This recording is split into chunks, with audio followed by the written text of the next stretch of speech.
Alrighty. I just finished, uh, well, I just finished the wiring. I finished this part. I wasn't going to show this to you till tomorrow, but sneaky peeky. I finished getting that part on there yesterday or the day before. I think it was the day before. And I'll talk about why the tires are, they got a little bit of all of it. Caster, camber, toe, a little bit of all of it. Nice healthy mix, and I'll explain that later. But I just got done doing the wiring, which was annoying because I was too stubborn to tear it all out and make it easier on myself. But I did that, and I haven't mentioned at all yet how I planned on fixing the battery problem, the battery wire problem.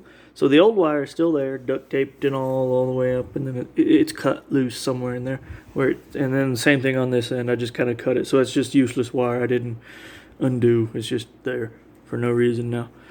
So this is the motor wire, which it just barely fit. I'm gonna have to cut some zip ties and stuff in behind there that hold the controller to some metal, and bring the controller further forward just a little bit so that I can secure this without it hanging from the wires hanging from it, so that I can do that a little bit.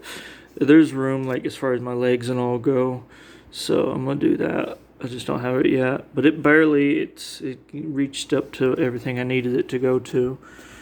I need to make some sort of cover that goes on that, or just get one that has a cover that my keys dangle right next to it. Yeah. Anyways, so the battery wire. I didn't have the right gauge wire, which is hence why I used what's most likely speaker wire. 10 gauge, if you're wondering.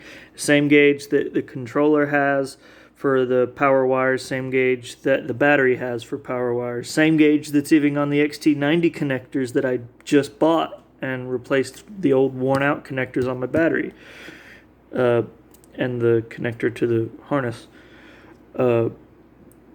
But it's a different type of wire, even though it's the same gauge, it's a different type, so it burned up over time. Anyways, it lasted me a long ass time, and I've been using it for years for e-bikes, because I've had like 300-400 feet of this stuff. It's dirt cheap actually on eBay for like 100 feet at a time of separate black and red. So if you're gonna do light duty electrical stuff, like on the DC side at various voltages, I wouldn't push it past 84. It can do it for short periods of time or long periods of time in short runs of this. But yeah, it's not technically right for the job. So what I got was something that's overqualified for the job. This is welder wire. Yeah, I had to be. Yeah, they're both the same color. I only had one piece of it, and it was just barely long enough that if I cut it in directly half, I could run and still keep my battery here instead of having to have it way up here somewhere in my leg's way. But yeah, I wrapped my battery in duct tape. I used to have it wrapped in some other sort of actual, like, not gaffer tape, but a fabric-y, like, wiring harness tape. And I had it wrapped in that for a few years, and then eventually the corners and all that, for moving the battery around, sort of wore off. So I ripped all that off just to inspect everything on the battery, and then I retaped it again in this. So I don't know. They don't come in a case. This is still just a raw ass battery. There's no aluminum case around them, so this is like scratch protection. But yeah, that's welder wire. Can handle high voltage and high amperage and all this stuff. It's overqualified, and I use solid copper. Well, not solid, like house copper tubing for like propane lines and stuff. I use some of that as the ends because that's all I have laying around. I have some flat stock copper bar as well, but that would be more annoying to attach a wire to. So I used the round, and instead of like. So it's pinched on and crushed on like you'd normally do, but like instead of getting all fancy with it and trying to crimp it on all the way around in a circle or anything, I like crimped it with the edge of my hammer. Well, one of my hammers. I have a bunch of different hammers. With the edge so that it's like folded, like crimping it normally. So on both sides, I just did a flat 2D thing for both ends. That's 4 pieces of it. I did this way. Both ends on both pieces of wire. So that's 4 of those I did. And I just made it so that it's crimped on both sides like that with those lines that engage, give it more friction. And then I left a bit sticking out, you know, as you would, but instead of like getting all fancy and making it rounded and this part still being round here, it was all just a flat rectangle.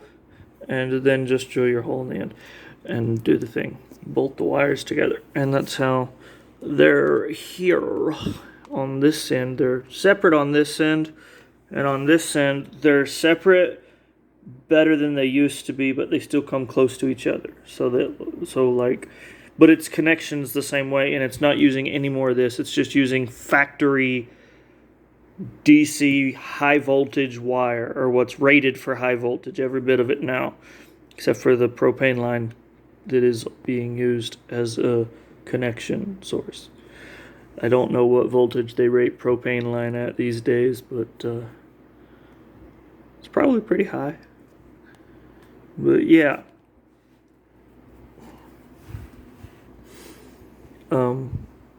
So yeah, I did that, and that, then, you know, seal all that up, and so it just goes the connector in.